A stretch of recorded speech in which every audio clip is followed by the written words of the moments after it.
श्री राम जय जय राम।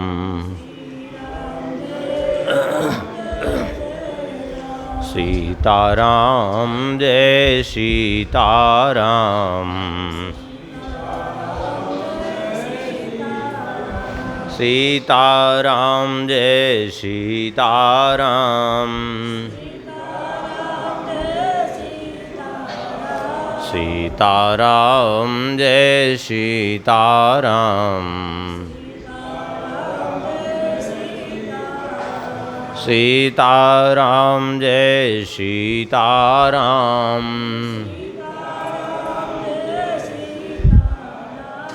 सीताराम जय सीताराम। सीताराम जय सीताराम।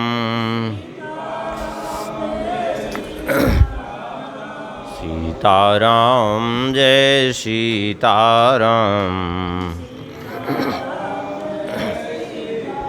श्री सीतारामचंद्र भगवान की, श्री उमापति महादेव की, श्री हनुमान जी महाराज की, परम पावन ग्रंथ श्री रामचरितमानस जी की, श्री महर्षि वाल्मीकि जी महाराज की, श्री गोस्वामी तुलसीदास जी महाराज की, श्री सद्गुरुदेव भगवान की, सब संत भगवान की, सब भक्त भगवान की, श्री सीताराम नाम महाराज की, श्री अयोध्या धाम की, सरयू मैया की जय जय श्री सीताराम।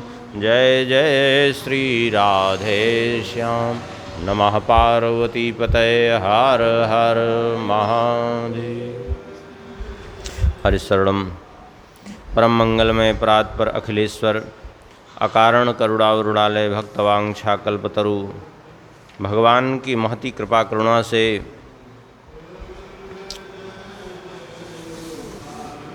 श्री गोस्वामी जी के द्वारा प्रणीत परम पावन ग्रंथ श्री रामचरितमानस के माध्यम से हम लोग पिछले प्रसंग में नाम वंदना श्रवण कर रहे थे। गोस्वामी जी मंगलाचरण के क्रम में नाम वंदना कर रहे थे।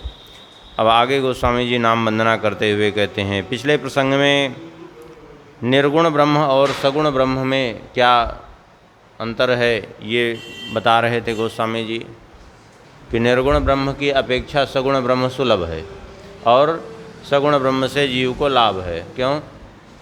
बोले निर्गुण ब्रह्म लकड़ी में विद्यमान अग्नि के समान और सगुण ब्रह्म प्रकट अग्नि के समान। अग्नि लकड़ी में हो और ठंडी से परेशान हो, लकड़ी में है तो अग्नि, लेकिन आपका जाड़ा दूर नहीं होगा, ठंडी दूर नहीं होगी। भोजन आपको बनाना है, लकड़ी के भीतर अग्नि जरूर विद्यमान है, तभी तो घर्षण करने से निकलती है, लेकिन उससे लाभ नहीं होगा जब तक वो प्रकट न होगी। ऐसे ही जब तक प्रभु सगुण रूप में प्रकट न हो तब तक जीव को लाभ नहीं हो पाता। अब आगे कह रहे हैं, निर्गुण ब्रह्म से भी और सगुण ब्रह्म से भी नाम कैसे श्रेष्ठ है, इसको श्रवण करिए। जो नाम भगवान का है वो निर्गुण से भी श्रेष्ठ है और सगुण से भी श्रेष्ठ है। निर्गुण ते यही भांत बड़ नाम प्रभाव अपार, कहूँ नाम बड़ राम ते निज विचार अनुसार। अब राम जी से नाम कैसे बड़ा है तो गोस्वामी जी कहते हैं, राम भगत हित नर तनुधारी, सही संकट किए साधु सुखारी, नाम सप्रेम जपत अनयासा, भगत हो ही मुद मंगलवासा। राम जी ने क्या किया? बोले भक्तों के कल्याणार्थ, भक्तों के हित के लिए मानव शरीर धारण किया। अपने नित्य धाम से उतर करके आए, अवतार लिया। अवतार माने, अवतार का मतलब उतरना, और अवतार का मतलब अवति भक्तानाम तारयति राक्षसानाम, जो भक्तों को आकर के संरक्षण प्रदान करते हैं, जो भक्तों की रक्षा करते हैं, और राक्षसों को मार करके तार देते हैं। अवति भक्तानाम और तारयति राक्षसानाम,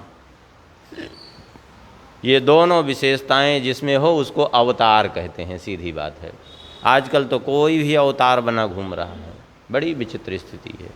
ये दोनों ही गुण जिसमें विद्यमान हो, दोनों सामर्थ्य जिसमें विद्यमान हो, जो रक्षा करने में भी पूर्णतया समर्थ हो और तारने में भी समर्थ हो, जो अनुग्रह और निग्रह दोनों गुणों से युक्त हो, तात्पर्य है वो अवतार। तो राम जी अवतार लेकर के आए और यहाँ आकर के सही संकट किए साधु सुखारी, बहुत सा संकट सहन करके संतों को सुख प्रदान किया, इसमें कोई संदेह नहीं है। खूब राम जी ने संतों को सुख दिया और दुष्टों का संहार भी किया। लेकिन कब? बोले अवतार काल में जब आए तब। और उस समय भी राम जी को भी कितना कष्ट सहन करना पड़ा। दूसरों का कष्ट दूर करने के लिए स्वयं अपने कष्ट सहन किए राम जी। लेकिन नाम में क्या विशेषता है? बोले नाम सप्रेम जपत अनयासा, भगत हो ही मुद मंगल बासा। लेकिन नाम का आश्रय लेकर के भक्त अनायास ही समस्त प्रकार से, राम जी ने तो आकर के सबको सुख दिया, इसमें कोई संदेह नहीं, लेकिन नाम जप करके सहज में ही आनंद का और कल्याण का भवन बन जाता है वो भक्त। जो नाम स्मरण करने लगा, सहज में ही उसके हृदय में आनंद जो है आने लगता है, किसी अन्य साधन की आवश्यकता ही नहीं रह जाती, सहज में कल्याण हो जाता है उसका। राम जी ने आकर के कल्याण किया, आनंद दिया, और नाम महाराज का स्मरण करने से ऐसे ही कल्याण हो जाता है, ऐसे ही आनंद आने लगता है। और राम जी ने, अब बताइए, राम जी को आना पड़ा यहाँ धराधाम पर, अवतार लेना पड़ा, उसके लिए कितना उपक्रम बना। देवताओं ने प्रार्थना की, फिर दशरथ जी महाराज का यज्ञ हुआ, पूर्व की उनकी तपस्या भी थी, वो सब। और फिर यहाँ आने के बाद भी कितना उपक्रम किए, गुरुकुल गए पढ़ने के लिए, फिर विधिरा गए, विवाह की हुआ, फिर सब इतना उपक्रम बनने के बाद तब जा कर के भक्तों को सुखी करने के लिए वन में गए।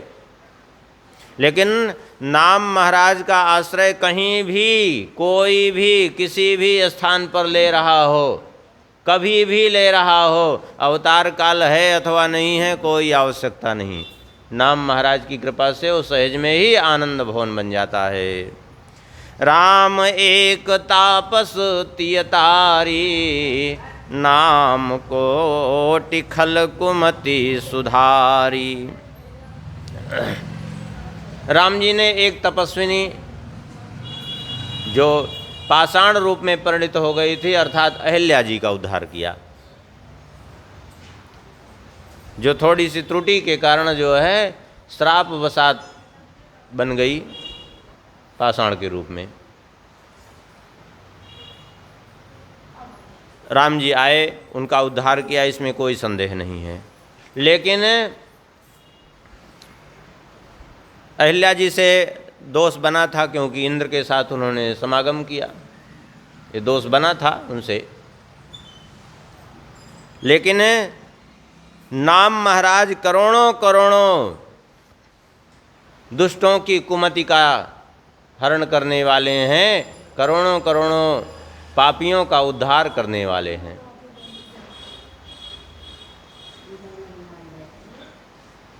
ये नाम महाराज की महिमा है। तो राम जी से ज़्यादा विशेषता नाम की है, यही गोस्वामी जी कहना चाहते हैं। ऋषि हित राम सुकेतु सुता की, सहित सेन सुत कीन विवाह की। कहते हैं ऋषि के हित के लिए, अर्थात श्री विश्वामित्र जी के हित के लिए श्री राम जी ने क्या किया?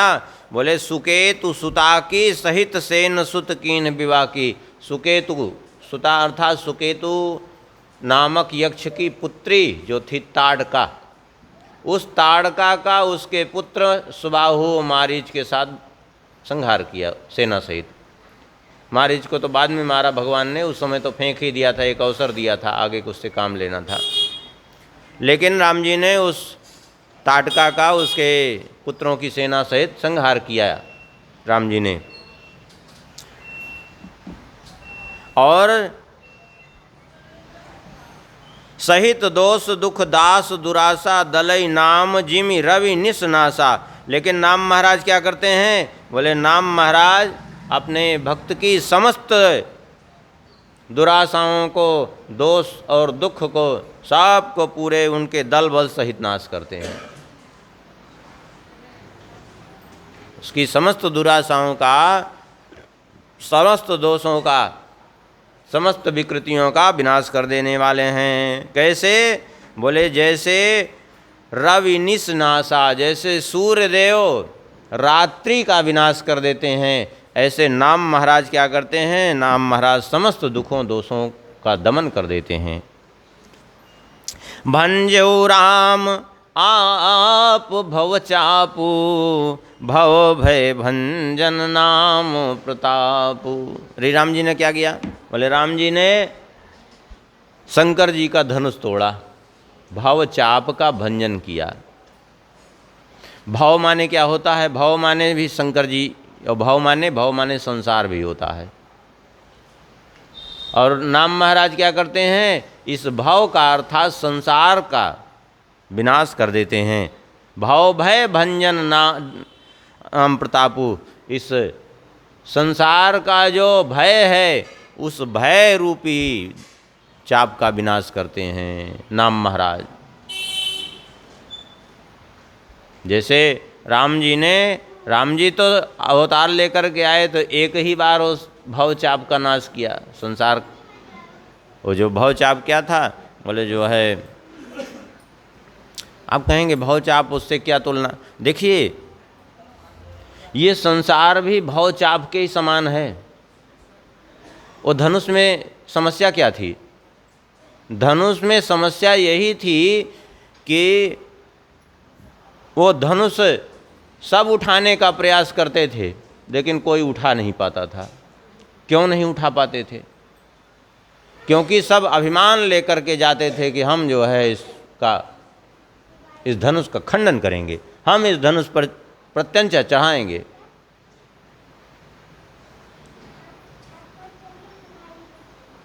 जिस प्रकार से उस धनुष में विशेषता ये थी कि अभिमान लेकर के जब जाते थे तो सारा अभिमान नाश हो जाता था, कोई उसको तिल भर भी हटा नहीं पाते थे। यही दशा इस भव चाप की है, इस संसार के बंधन की भी है, इस संसार की भी यही दशा है।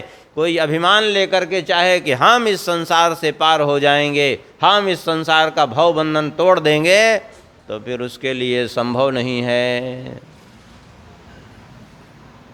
ये फिर संसार उसके अभिमान का मर्दन कर देता है। जैसे शिव जी के धनुष ने सारे वीरों के मान का मर्दन कर दिया, सब बड़े बड़े वीर गए लेकिन तिल भर भूमि न सके छणाई।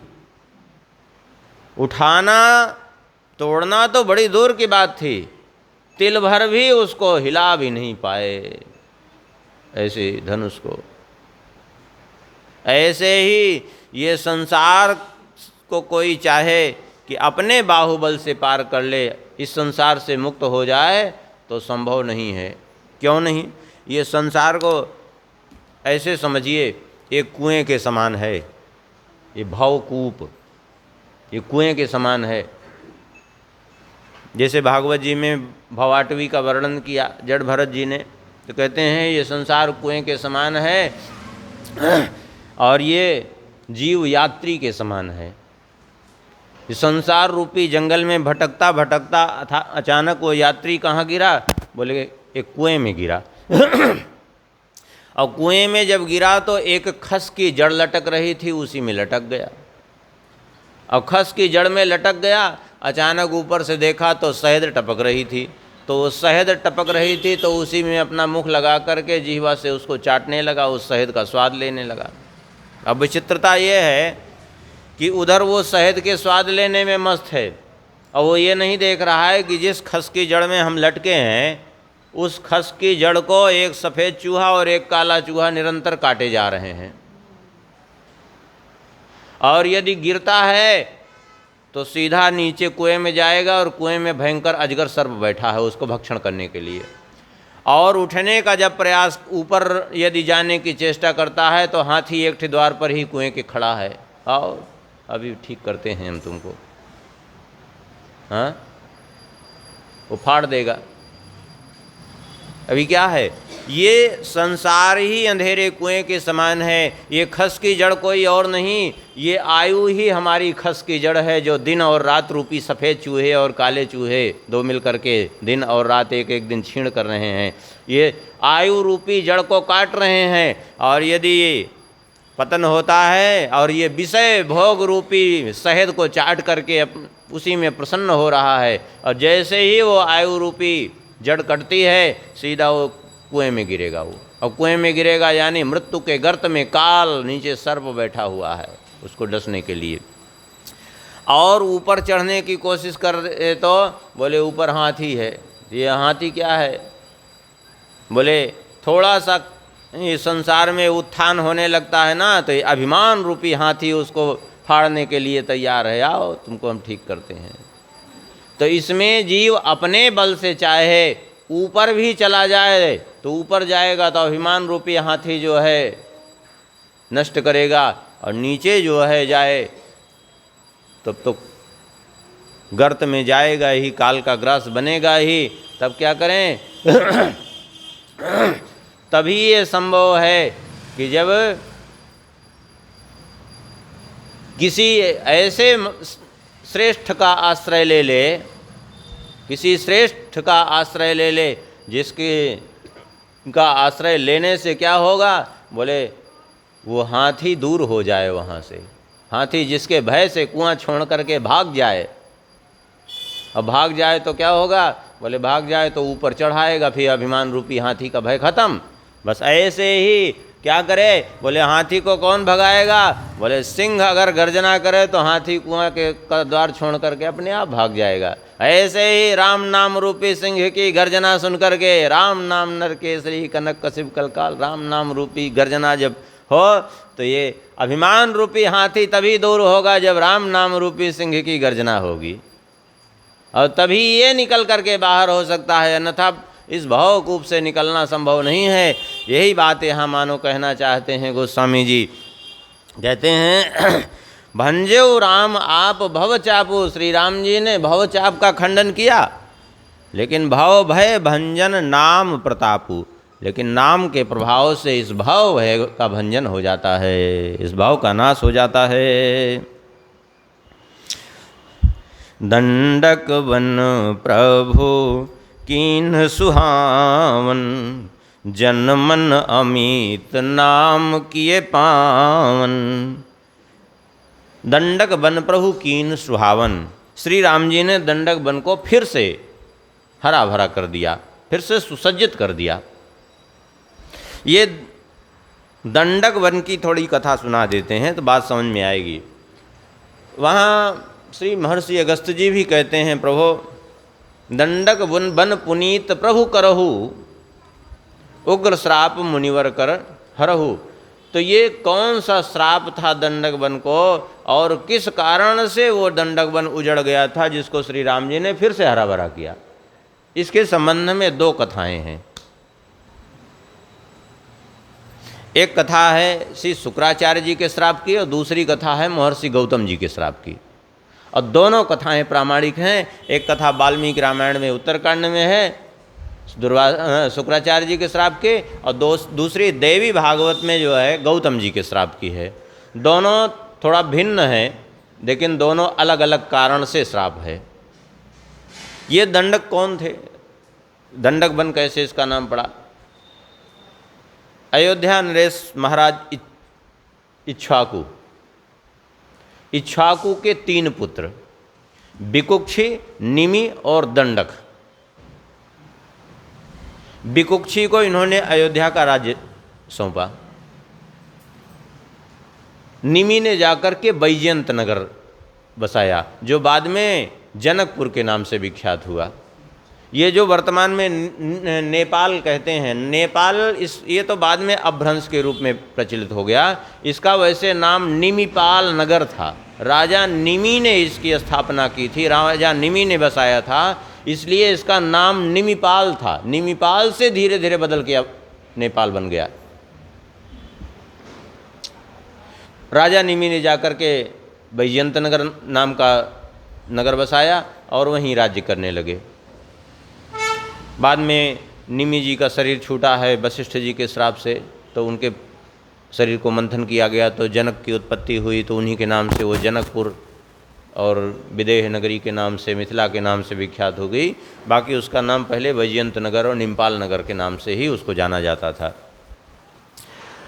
अब तीसरे जो पुत्र थे दंडक, ये मूर्ख थे और मूर्खता कभी कभी ऐसी जबरदस्त मूर्खता करते थे जिसका कोई जवाब नहीं था, समझ लीजिए। अब मूर्ख हृदय न चेत जो गुरु मिले, मूर्ख को कोई नहीं समझा सकता, समझ लीजिए, चाहे ब्रह्मा जी भी मिल जाए। अब ये इक्ष्वाकु जी के पीछे पड़े, नहीं हम ही एक, अच्छा जो मूर्ख होता है वो सब समझता है कि हम ही बुद्धिमान है, बाकी सब मूर्ख हैं, समस्या यही होती है। तो वो ये पीछे पड़ गए, नहीं हमको राज्य चाहिए, बड़ी विचित्र स्थिति। अभी इक्ष्वाकु जी जो है विवश हो गए पुत्र हट के पीछे, तो इन्होंने सोचा इक्ष्वाकु जी ने कि कुछ ऐसा कर देना चाहिए कि इनका राज्य सुरक्षित रहे, कोई दूसरा इन पर आक्रमण न करके छीन ले राज्य। तो इन्होंने पर्वतों के मध्य का जो क्षेत्र था, जिसको दंडक वन बाद में कहा गया, वो पहले दंडक राज्य था, वो उसको जो है वहाँ एक राज्य की स्थापना करके बढ़िया राजधानी बना करके इक्ष्वाकु जी ने सौंप दी और उन्हीं के नाम से वो दंडक राज्य कहलाया। अब वहाँ गए तो फिर इन्होंने क्या किया कि यहाँ तो इनके कुल गुरु वशिष्ठ जी थे, लेकिन वहाँ इन्होंने जा कर के राजा दंडक ने शुक्राचार्य जी को अपना गुरु बना लिया। हाँ, शुक्राचार्य जी से अपना शिक्षा लेते, शुक्राचार्य जी के कहने से चलते। संयोग से एक दिन गए शुक्राचार्य जी के आश्रम पर, शुक्राचार्य जी आश्रम पे थे ही नहीं। ये तो मूर्ख ही थे। शुक्राचार्य जी की पुत्री थी अर्जा, बस उसने बहुत मना किया, लेकिन इन्होंने ज़बरदस्ती उसके साथ दुर्व्यवहार किया। जब ज़बरदस्ती दुर्व्यवहार किया और चले गए, तब लौट करके जब शुक्राचार्य जी आए तो अपनी पुत्री को रुदन करते हुए देखा, पूछा क्या बात है, तो उसने सारी घटना सुना दी। जब सारी घटना सुना दी तो शुक्राचार्य जी ने कुपित होकर के श्राप दे दिया कि 7 दिन तक ऐसी धूल वर्षा होगी, ऐसी बालुका वर्षेगी यहाँ कि सारा राज्य जो है उजड़ जाएगा, समाप्त हो जाएगा। और उस अर्जा से कहा कि तुम यहीं निवास करो। जो तुम्हारे कुछ लोग आए शुक्राचार्य जी के पास कि आपने सबको श्राप दे दिया, अपराध तो उनका था, सारा राज्य नष्ट होगा। तो इन्होंने कहा कि जो हमारी पुत्री के आश्रय में रहेंगे वो बचे रहेंगे, बाकी सब नष्ट होंगे। तो जो अर्जा की शरण में आ गए वो तो बच गए, बाकी सारा राज्य जो है 7 दिन गर्म गर्म धूल बरसती रही और सारा राज्य नष्ट भ्रष्ट हो गया। तो एक तो शुक्राचार्य जी का श्राप था, दूसरा श्राप था गौतम जी का। गौतम जी का श्राप ऐसे था, देवी भागवत में कथा है कि एक बार भयंकर अकाल पड़ गया और उस अकाल की स्थिति में जो है ये गौतम महर्षि जो है कि यहाँ अकाल की स्थिति नहीं थी, क्योंकि भगवती गायत्री जी की बड़ी कृपा थी इनके ऊपर, इसलिए इनके राज्य में अकाल, इनके क्षेत्र में अकाल नहीं पड़ा। तो बहुत से ऋषि महर्षि जो है जा कर के वहाँ रहने लगे, निवास करने लगे अपने निर्वाह के लिए। चलता रहा इसी तरह, लेकिन जब अकाल बीत गया, ऋषियों ने जो है कहा कि अब हमें जाने दीजिए। बोले अभी रुके रहिए, हमको भी अवसर मिल रहा है संत सेवा का। परिणाम ये हुआ कि उसमें देखिए, जब अकाल की स्थिति थी तो जहाँ अच्छे लोग रहते हैं कुछ न कुछ ऐसे भी उटपटांग भी पहुँच जाते हैं। तो कुछ ऐसे लोग भी वहाँ जा कर के उस अकाल में अपना निर्वाह करने के लिए ऋषियों की मंडली में घुस गए थे, जो ऋषि नहीं थे, वेश बना के घुस गए थे। उन लोगों ने जो है उन ऋषियों में आपस में फूट उत्पन्न करना प्रारंभ किया, आपस में जो है, और गौतम जी के प्रति तमाम उन ऋषियों के मन में विष घोलना प्रारंभ किया। और किसी बात को यदि जो है बार बार कही जाए तो वो असत्य बात भी सत्यवत प्रतीत होने लगती है। और फिर यहाँ तक कि उनमें जो वो थे, वो जो छुप करके रह रहे थे, वो दुष्ट, वो सब असुर थे, मायावी थे बड़े। उन्होंने उन ऋषियों को तो भड़का ही दिया और अपनी माया से एक गाय खड़ी कर दी उनके खेत में। गए ये गाय हाँकने के लिए, जैसे ही गाय को थोड़ा सा आगे बढ़ाने के लिए धक्का दिया, वो गिर करके मर गई। वो गाय थी नहीं, माया थी मात्र। अब तो जो है उन्होंने शोर मचाया, देखो इसने गोहत्या की है। अब जो ऋषि वहाँ थे वो भाग गए सब। अभी इन्होंने अन्न जल त्याग दिया कि तो हमसे बड़ा अपराध हो गया, गोहत्या बन गई। तो भगवती गायत्री के उपासक थे, इन्होंने प्रकट होकर के भगवती ने कहा, तुमसे कोई अपराध नहीं बना है, वो सब कोई, वो गाय नहीं थी, वो तुम्हारे साथ छल हुआ है। जब छल का इनको बोध हुआ भगवती की कृपा से, तो इन्होंने क्रोध में आके श्राप दे दिया कि जाओ, हमको इस प्रकार से दोषारोपण करके गए हो, तो जहाँ जिस क्षेत्र में जाओगे वो क्षेत्र उजड़ जाएगा। तो वो सब आकर के यहीं इसी क्षेत्र में बसे थे, वो पूरा क्षेत्र उजड़ गया, खत्म हो गया। तो ये दो श्राप है। इसीलिए कहते हैं दंडक बन प्रभु कीन सुहावन। दंडक बन को फिर से प्रभु ने वो श्राप मुक्त किया।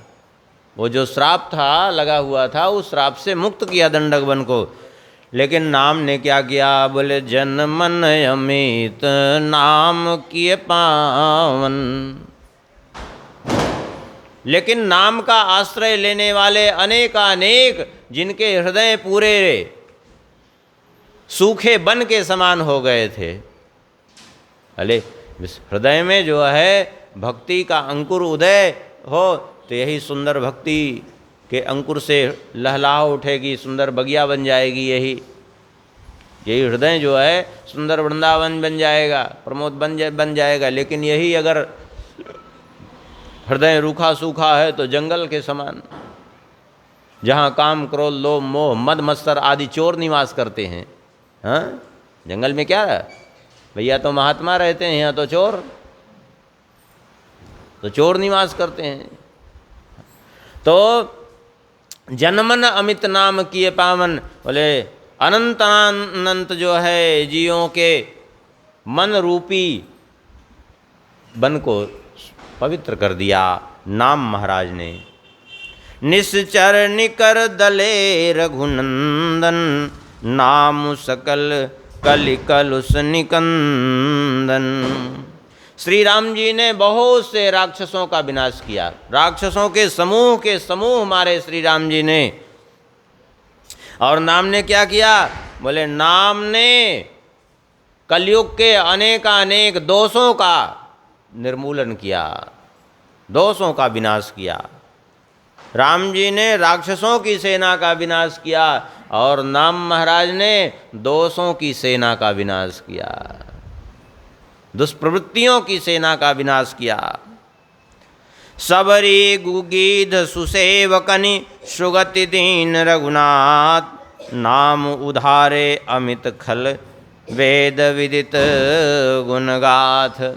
श्री राम जी आए तो ऐसे लोगों का भी उद्धार किया जिनकी लोगों ने कल्पना भी नहीं की थी, जैसे सबरी गीध आदि। सबरी जी तो सबर कुल में उत्पन्न हुई थी, लेकिन फिर भी राम जी ने उनका उद्धार कर दिया। गीधराज जटायु, गीध का आहार क्या होता है? मांस खाना, उनका सहज आहार है। लेकिन गीधराज जटायु का भी उद्धार कर दिया। देखिए, उद्धार करने का ये 84 लाख योनियों से बाहर निकलने का द्वार कहाँ है? मनुष्य द्वार योनि, मनुष्य योनि को 84 लाख योनियों से का द्वार कहा गया है, क्योंकि यहीं से मनुष्य प्रवेश कर जाता है, यहीं से जो है निकल भी जाता है। अगर यहाँ पर आ गया तो सत्कर्म करके आदमी निकल जाता है, निकलने का द्वार मनुष्य योनि है। लेकिन राम जी ने कृपा करके क्या किया? बोले गीध योनि से भी सीधा उद्धार कर दिया। गीध देह तज धारी हारी रूपा, गीध देह तज करके भगवान का रूप प्राप्त करके परमधाम को गए। तो सबरी और गीधराज जटायु जैसे को भी राम जी ने क्या किया? बोले उत्तम गति प्रदान की, अपने परमधाम को दिया। लेकिन नाम महाराज ने तो क्या किया? बोले नाम उद्धारे अमित खल, नाम ने तो अनंतानंत दुष्टों का उद्धार कर दिया, जिसका कोई हिसाब किताब नहीं। अच्छा, एक बात ये भी समझने की बात है, राम जी ने गीधराज जटायु का उद्धार किया अथवा सबरी का उद्धार किया तो भी देखा जाए तो उसमें राम जी उद्धार किए जरूर, लेकिन उसमें भी नाम की महिमा है। क्यों? क्योंकि सबरी क्या कर रही थी? नाम नाम ही, राम राम ही तो दिन रात रटती थी, इसलिए तो राम जी गए। अगर न रटती होती तो क्यों जाते? अच्छा, गीधराज जटायु घायल पड़े थे तो क्या कर रहे थे? राम राम पुकार रहे थे और सुमिरत राम चरण जिन्ह रेखा, श्री राम जी के चरणों का, उनकी रेखाओं का ध्यान कर रहे थे।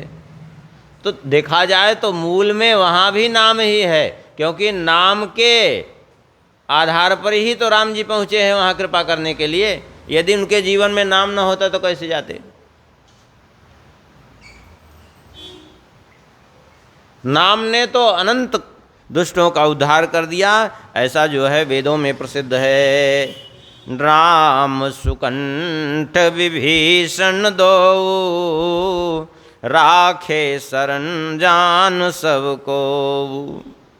नाम गरीब अनेक निवाजे, लोक वेद वर विरिद विराजे।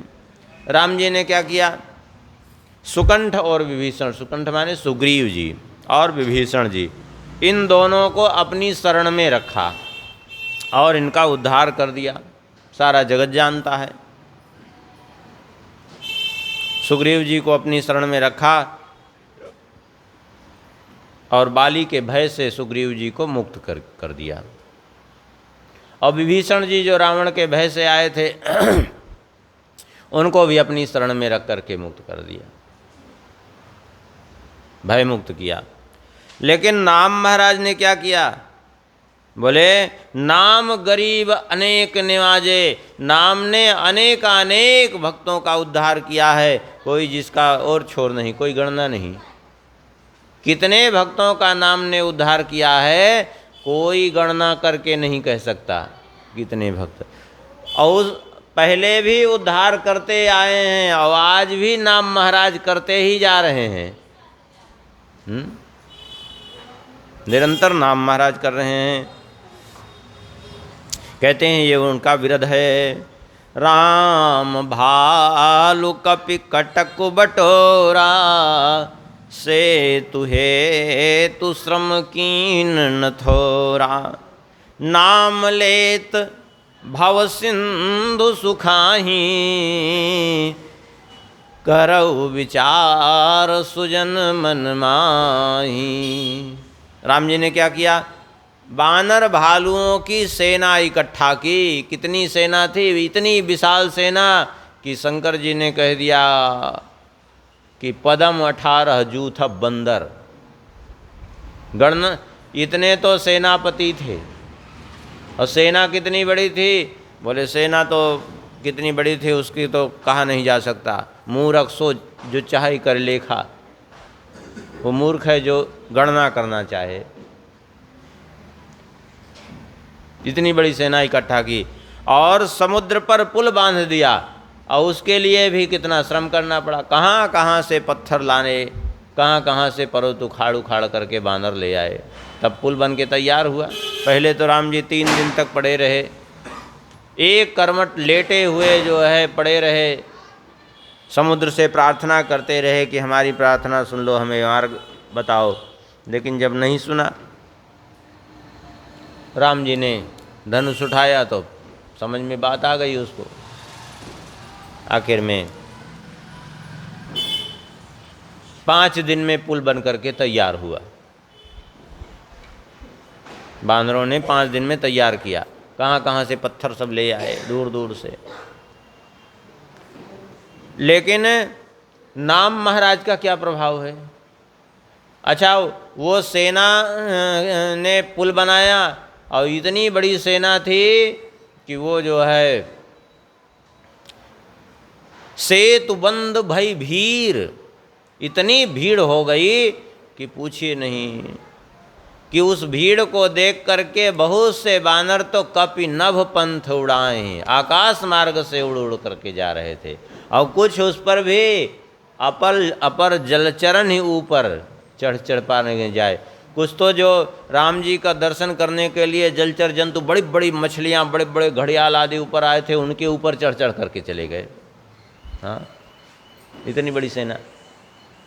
लेकिन राम जी ने क्या किया, लेकिन नाम ने क्या किया, बोले नाम लेने पर पुल बांधने की जरूरत ही नहीं, नाम लेत भव सिंधु सुखाई, ये भव सागर ही सूख जाता है। अब बताइए,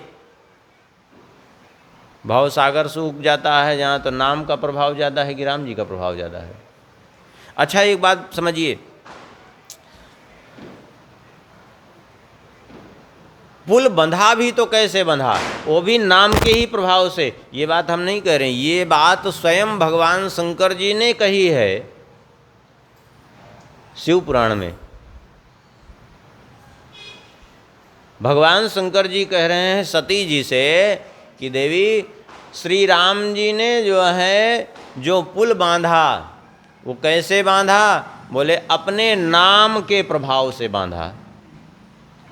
ये नहीं कह रहे हैं कि अपने प्रभाव से, नाम के प्रभाव से। और सही बात यही थी कि पत्थर डालते और सब पत्थर कोई इधर भाग रहे हैं, कोई उधर भाग रहे हैं, बड़ी समस्या, स्थिर ही नहीं हो पा रहा था।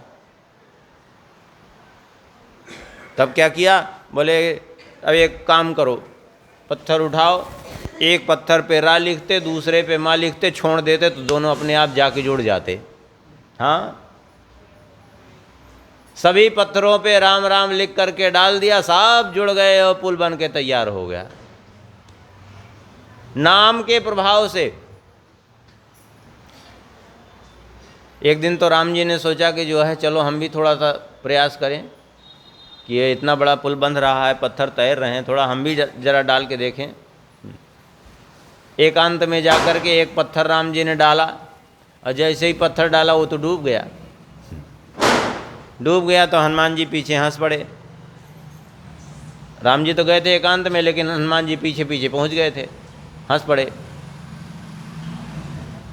राम जी ने कहा देखो कितनी विचित्र बात है,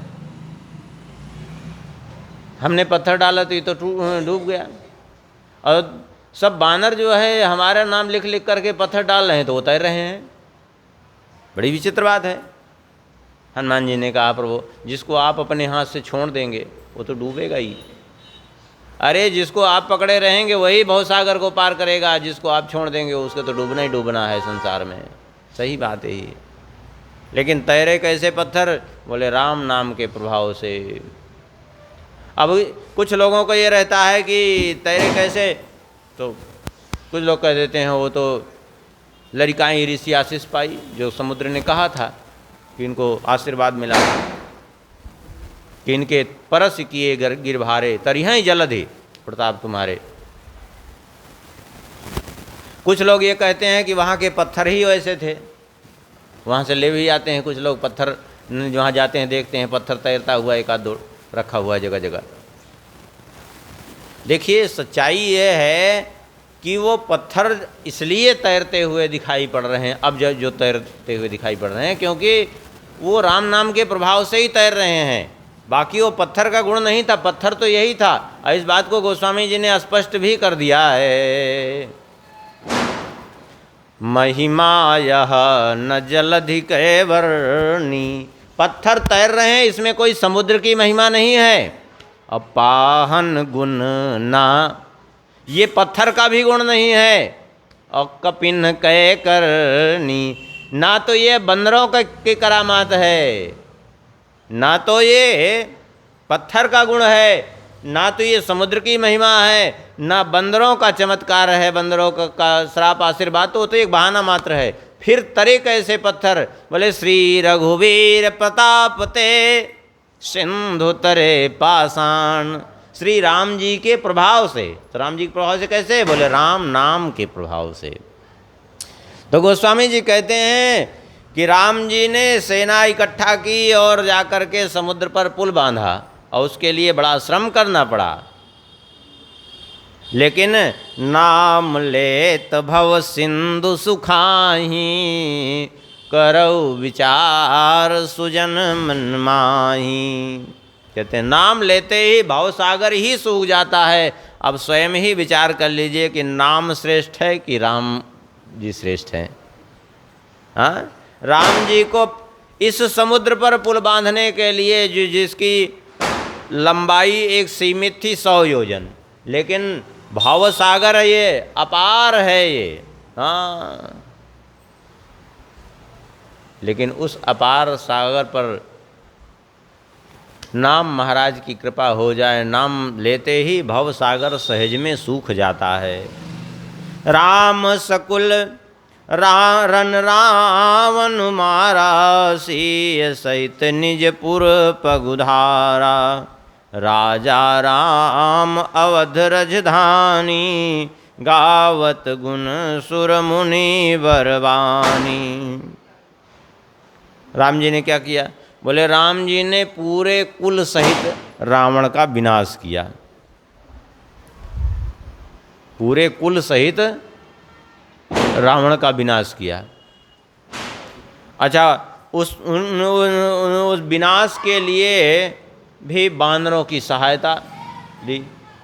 यद्यपि वो केवल उनकी लीला मात्र है, बाकी कुछ नहीं। भगवान श्री सुखदेव जी ने तो कह दिया कि जिनकी इच्छा मात्र से अनंतानंत सृष्टि होती है, उत्पन्न होती है, नष्ट होती है।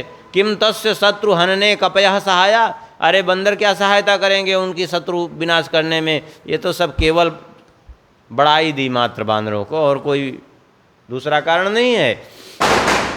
लेकिन जो भी हो, राम जी ने पूरे कुल सहित रावण का विनाश किया और सीता जी के सहित अपने नगर में आए।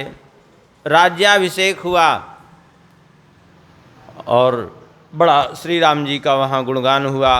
सुंदर वाणी से लोग गुण गाते हैं।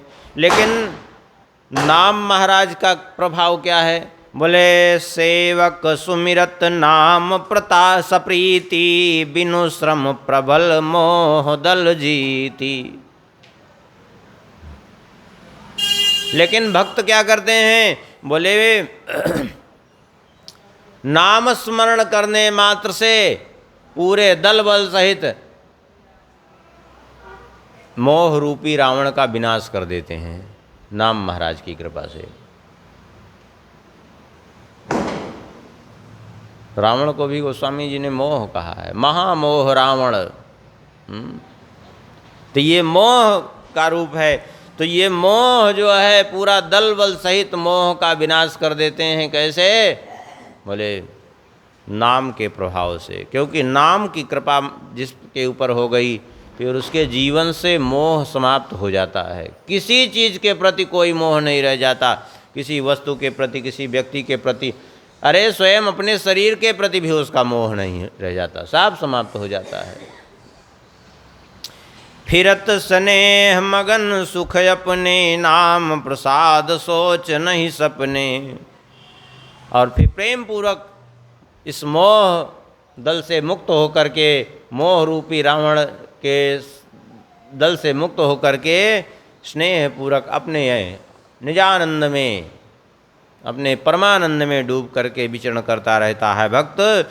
और नाम के प्रभाव से स्वप्न में भी कभी उसको शोक नहीं होता।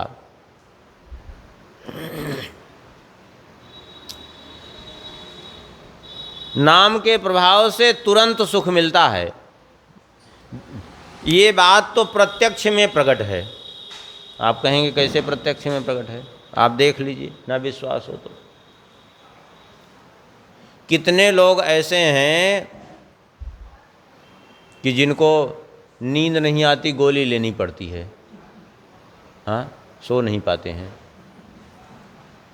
डिप्रेशन रहता है। अभी आप कुछ नहीं, गोली लेने की ज़रूरत नहीं, माला झोली उठाइए और एकदम मग्न होकर के नाम जप करने लगिए, देखिए फिर नींद। क्यों आई नींद? नींद क्यों आई? क्योंकि सारी टेंशन दूर हो गई। जिसके कारण नींद नहीं आ रही थी, वो जो तनाव था, वो सारा तनाव दूर हो गया और आनंद आने लगा। और आनंद आने लगा, निश्चिंत हो गया, फिर नींद सहज भाव से आ जाती है। आती है कि नहीं आती? हाँ, भक्त के लिए तो ये सोचने की ज़रूरत ही नहीं कि क्या बताएं, हमको डिप्रेशन है, हमको नींद नहीं आ रही, गोली लेने, कुछ नहीं। उसको गोली लेने की ज़रूरत क्या है? उठाओ माला झोली, देखो क्या बढ़िया नींद, फ्री फंड में नींद आएगी। किसी चीज़ गोली की ज़रूरत ही नहीं है, सहज भाव से नींद आएगी। नींद की नींद आएगी, गोली भी नहीं लेना पड़ेगा और भजन का भजन हो जाएगा। कोई समस्या ही नहीं जीवन में। गोस्वामी जी कहते हैं, ब्रह्म राम ते नाम बड़ वरदायक वरदानी, रामचरित सत कोटि मह लिय महेश जिय जानी। ब्रह्म राम से नाम बड़, स्वयं परब्रह्म श्री राम जी से भी उनका नाम बड़ा है। और आप कहेंगे राम जी तो वरदान देते हैं नाम, अरे बोले नाम महाराज भी वरदान देने वाले हैं। अरे नाम महाराज तो ऐसी कृपा कर देते हैं कि वो स्वयं वरदान देने लिए योग्य हो जाता है जिसने नाम का आश्रय ले लिया। हाँ? जिसने नाम का आश्रय ले लिया वो स्वयं वरदान देने योग्य हो जाता है, किसी दूसरे से वरदान मांगने की आवश्यकता नहीं। और देख लीजिए, वाल्मीकि रामायण में जब श्री राम जी लौट करके आ रहे थे प्रयाग में, भरद्वाज जी के यहाँ रुके। जब भरद्वाज जी के यहाँ रुके तो भरद्वाज जी ने कहा, प्रभु जब आप वन को जा रहे थे तो थोड़ा सा मुझे मन में कष्ट हुआ था कि आप वन वन भटकेंगे। यद्यपि मैं ये भी जानता था कि आप किस हेतु से जा रहे थे वन में, रावण का विनाश करना था, राक्षसों का विनाश करना था, जाना आवश्यक था। लेकिन फिर भी स्नेहवशात थोड़ा सा मन में हुआ था कि हमारे आराध्य हैं, आपको कष्ट उठाना पड़ेगा। लेकिन आज आप अयोध्यापुरी को जा रहे हैं, मुझे बड़ी प्रसन्नता हो रही है। और भरद्वाज जी ने कहा कि मुझे प्रसन्नता हो रही है, इसलिए मैं आपको कुछ वरदान देना चाहता हूँ। आप बताओ, जो सारी दुनिया को वरदान देते हैं, भरद्वाज जी ने उनसे कहा कि मैं वरदान देना चाहता हूँ, आप कुछ मांग लीजिए राम जी से। राम जी ने कहा ठीक है, यही वरदान दे दीजिए कि अब यहाँ से हमारे साथ में जितने बानर हैं वो सब उत्साहित हैं, वो सब कह रहे हैं कि जो है हम यहाँ से अयोध्या तक तो पैदल यात्रा करेंगे। तब ये पैदल यात्रा करेंगे तो भूख भी लगेगी, तो यही वरदान दे दीजिए कि यहाँ से अयोध्या तक का जो मार्ग है, मार्ग के दोनों ओर 3-3 योजन तक, 3 योजन मार्ग के इस पार, 3 योजन इस पार, सारे वृक्ष फलों से लद जाएं, हरे भरे हो जाएं, और ये बानर हमारे साथ जितने हैं जहाँ जहाँ रहें इनको असुविधा न हो। भरद्वाज जी ने कहा तथास्तु। अब उनके कहते ही जो है प्रयाग से लेकर के अयोध्या तक, चाहे ऋतु रही उस फल की चाहे न रही, बिल्कुल पके पके फल सारे वृक्षों में प्रकट हो गए। अब बताओ, तो अब बताइए कैसे उन्होंने वरदान दिया। कैसे भरत जी के जाने पर इतनी व्यवस्था उन्होंने 5 योजन भूमि में इतनी व्यवस्था कर दी कि जहाँ स्वर्ग के वैभव को भी विलज्जित करने वाला साम्राज्य प्रकट हो गया। कैसे? बोले नाम के ही तो प्रभाव से कर दिया कि नहीं। राम जी तो वहाँ नहीं थे, इन्होंने नाम के ही प्रभाव से किया कि नहीं। तो इसलिए ब्रह्म राम ते नाम बड़ वरदायक वरदान, वरदान देने में भी राम जी से बढ़कर के राम जी का नाम है। इसलिए रामचरित सतकोटि महलिय महेश जिय जान। इसलिए 100 करोड़ रामायण में शंकर जी ने राम नाम को ग्रहण कर लिया। 100 करोड़ रामायण माने वाल्मीकि जी ने यहाँ तो नहीं वर्णन किए, इसके पहले देव वर्णन कर चुके हैं ये, जब वहाँ कथा कह रहे थे। तो 100 करोड़ श्लोकों में रामचरित्र का लेखन किया था महर्षि वाल्मीकि जी ने। महर्षि वाल्मीकि जी ने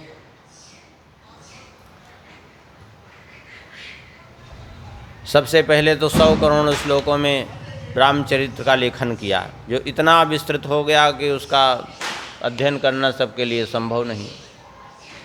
तब फिर संक्षेप करने के चक्कर में पड़े तो इतना संक्षेप हो गया कि अद्भुत रामायण के रूप में, कि उसमें पूरा चरित्र ही प्रस्तुत नहीं हो पा रहा था, और सीता जी का विशेष चरित्र उन्होंने प्रस्तुत कर दिया। फिर आनंद रामायण लिखा। आनंद रामायण को राम जी ने कहा कि नहीं, इसको जगत में तुम प्रकट ही मत करो, क्योंकि सबके सामने प्रकट होने योग्य चरित्र नहीं है। तब फिर उन्होंने 24,000 श्लोकों से युक्त वाल्मीकि रामायण की रचना की। तो 7 करोड़, ये जो कह रहे हैं रामचरित सतकोटि मह, तो 100 करोड़ श्लोकों में जब लिखा तब ये हुआ कि जो है इसका बंटवारा कैसे हो। गए ब्रह्मा जी के पास, ब्रह्मा जी ने कहा भाई हम तो ये कार्य करने में अक्षम है, शंकर जी के पास जाओ। शंकर जी के पास गए, शंकर जी से कहा, शंकर जी ने कहा ठीक है तो हम बंटवारा करते हैं। तो 3 भाग में विभाजित किया, एक 100 करोड़ को 33 करोड़ 33 लाख 33,333 के हिसाब से बंटवारा कर दिया। अब जब इतना बंटवारा किया तो बचा क्या, बोले इतने इतने श्लोक बांट दिए, 33 करोड़ 33 लाख 33,333, एक श्लोक बच गया, एक श्लोक बच गया। ये पहले ब्रह्मा जी ने ही इसको बांटा था, इतना ही। ब्रह्मा जी ने कहा अब तो हम बस जितना होना था बांट दिया, अब जाओ। अब इस एक श्लोक कौन बच गया, बोले राम रामेति रामेति रमे रामे मनोरमे सहस्रनाम तत्तुल्यम राम नाम वरानने। गए शंकर जी के पास, शंकर जी अब वो 2 लोक के लोग तो लेके चले गए। अब 33 करोड़ 33 लाख 33,333 भूलोक वालों को मिला था। ये लोग जा कर के कहने लगे कि हम 7 द्वीप के वासी हैं, तो कम से कम इसका थोड़ा बंटवारा करिए। 7 द्वीप 9 खंड में इसका बंटवारा किया। 4 श्लोक बच गए, 4 श्लोक बच गए। बोले अभी ले जाओ, बांट दिया। अब सब उसका भी 4 श्लोक कौन, बोले चतुश्लोकी भागवत। फिर बंटवारा किया, राम नाम बच गया, राम नाम बच गया। सबने कहा अब इसका भी बंटवारा कर दीजिए। पहले एक श्लोक बचा था, एक श्लोक जब बचा था तो भगवान शंकर जी से कहा इसका भी बंटवारा करिए। तो 10-10 अक्षर के क्रम में बांटा तो 2 अक्षर बच गए, राम नाम, क्योंकि 32 अक्षर का अनुष्ठान होता है। ले जाओ, राम नाम बच गया। और शंकर जी से कहा अब इसका भी बंटवारा करिए। शंकर जी ने कहा भाग जाओ, अब इसको तो किसी को नहीं देंगे। और राम नाम रखे रहे तो सब फिर रामचरित्र पूरा उन्हीं के पास रह गया, क्योंकि राम में ही सब कुछ, राम नाम में ही सब कुछ समाया है। तो कहते हैं राम चरित सतकोटि मह लिय महेश जिय जान। 100 करोड़ रामायण में शंकर जी ने क्या लिया, बोले राम नाम को ले लिया। और नाम का प्रभाव ऐसा कि नाम प्रसाद शंभु अविनाशी, साजु अमंगल मंगल राशि। नाम के प्रताप से शंकर जी जो है अविनाशित्व को प्राप्त हो गए। अमंगल वेश धारण करके भी मंगल रूप हैं। आप देख लीजिए शंकर जी का जरा स्वरूप देखिए कैसे हैं। बोले अमृत अमर करने वाला है। देवताओं ने अमृत पिया और शंकर जी ने विष पिया। देवताओं ने अमृत पिया, शंकर जी ने विष पिया। देवता अमृत पी करके अमर तो हुए, लेकिन एक निश्चित सीमा के लिए अमर हुए। जैसे देवराज इंद्र हैं, अमर हुए, लेकिन कब तक के लिए? बोले एक मनवंतर के लिए। उसके बाद फिर क्षीणे पुण्य मर्त्यलोकम विसंति, मृत्युलोक में उनको गिरना ही पड़ता है। 71 चतुर्युगी बीतते ही फिर वो अमृत काम नहीं करेगा, फिर खत्म कहानी, उनको गिरना ही पड़ेगा वहाँ से, देवराज इंद्र को। अर्थात एक निश्चित सीमा तक अमरता आई। लेकिन शंकर जी ने क्या पिया? बोले विष पिया। अब विष पीने के बाद भी अविनाशित्व को क्यों प्राप्त किया? बोले क्योंकि विष तो पिया, लेकिन विष को कैसे पिया? बोले राम नाम लेकर के, रा कह करके उच्चारण किया, विष मुख में डाला, माँ कह करके बंद कर लिया, राम नाम रूपी संपुट में उस विष को रख लिया, और उस राम नाम के आस्वादन से आज भी वो अमर हैं। विष पीने के बाद भी अमर नहीं, अविनाशी हैं। अमर तो एक निश्चित सीमा तक जो न मरे, लेकिन अविनाशित्व को प्राप्त हो गए। और वेश देखिए तो, बोले वेश देखिए तो भस्म लपेटे घूमते हैं, सर्प भिक्षु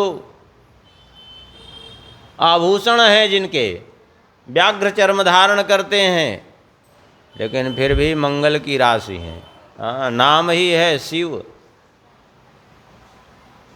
शिवम कल्याणम ददाति शिव। अमंगल वेश धारण करके भी मंगल स्वरूप हो गए, जबकि भस्म धारण करते हैं और कहाँ तो चिता का धुआं भी लग जाए यदि, तो शास्त्रों में लिखा है तैलाभ्यांगे चिता धूमो मैथुने क्षौर कर्मणि तावत् चांडालमाप्नोति यावत् स्नानमाचरेत्। तब तक वो चांडाल के समान रहता है जब तक वो स्नान न करे। इन 4 कर्मों को करने के बाद शरीर में तेल मालिश, तिल का तेल मालिश कर ले तो चिता का धुआं लग जाए, तो मैथुन क्रिया करने के बाद और क्षौर कर्म कराने के बाद। लेकिन वह चिता की भस्म लपेटते हैं, फिर भी परम पवित्र हैं।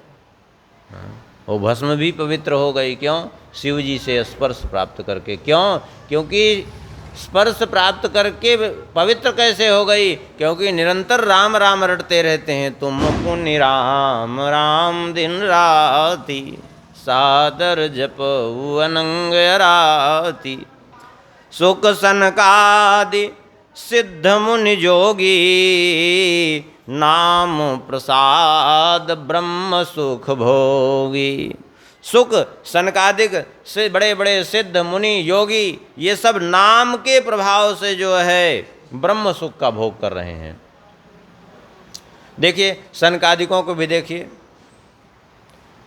नाम के प्रभाव से उन पर कभी जो है काल का प्रभाव ही नहीं पड़ता, हमेशा 5 साल के बने रहते हैं। सनकादिकों का जब प्रादुर्भाव हुआ, कथा है पुराणों में, ब्रह्मा जी के पुत्र के रूप में प्रकट हुए, मानस पुत्र के रूप में।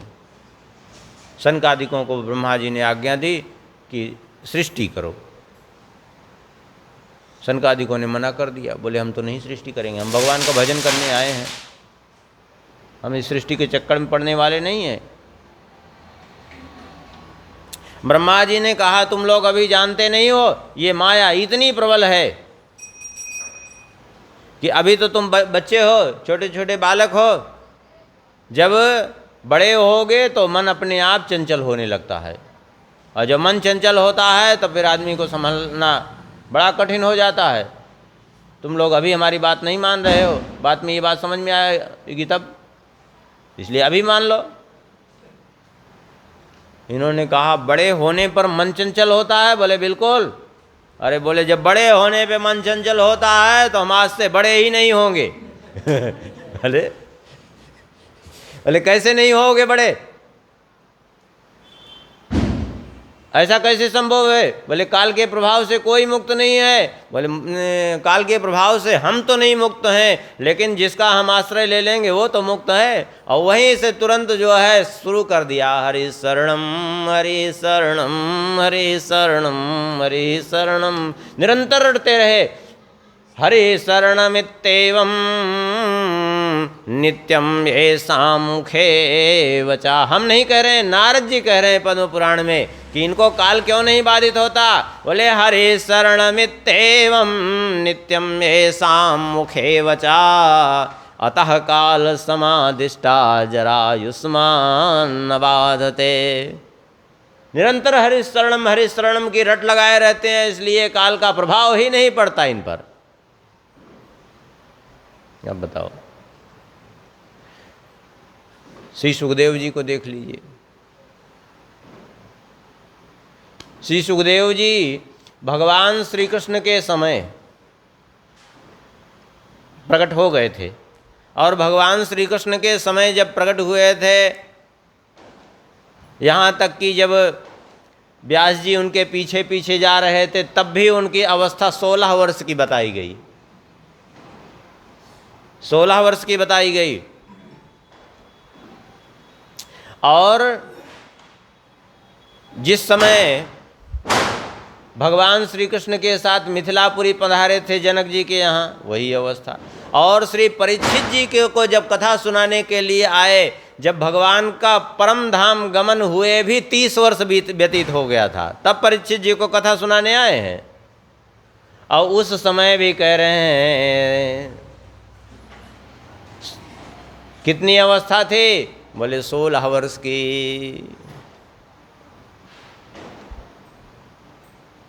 16 वार्षिकस्तदा। क्यों नहीं प्रभाव पड़ा? वही 16 से वो 17 क्यों नहीं हो रही है? बोले इसलिए नहीं हो रही है कि जब जन्म लिए तो उसी अवस्था में थे और उससे आगे बढ़ी नहीं। क्यों नहीं बढ़ी? क्योंकि निरंतर भगवान नाम स्मरण में लगे रहते हैं, प्रभाव ही नहीं पड़ा। काल की दाल गलती ही नहीं, और काल ही तो मनुष्य के समस्त जीवों के शरीर में परिवर्तन लाता है, और जो काल का प्रभाव ही नहीं पड़ा तो कोई फर्क नहीं। इस संसार में रह करके भी ब्रह्म सुख का भोग कर रहे हैं। सुख सनकादि सिद्ध मुनि योगी, बड़े बड़े सिद्ध योगींद्र मुनीन्द्र भी नाम प्रसाद ब्रह्म सुख भोगी, नाम की कृपा से ब्रह्म सुख का उपभोग कर रहे हैं। यहाँ पर रहते हुए, धरती पर रहते हुए भी ब्रह्म सुख का अनुभव करते हैं। ये सब ऐसे नाम की महिमा है। अब थोड़ा सा वो हो जाए, बाकी ऐसे। हाँ हाँ, श्री सीताराम जी महाराज की।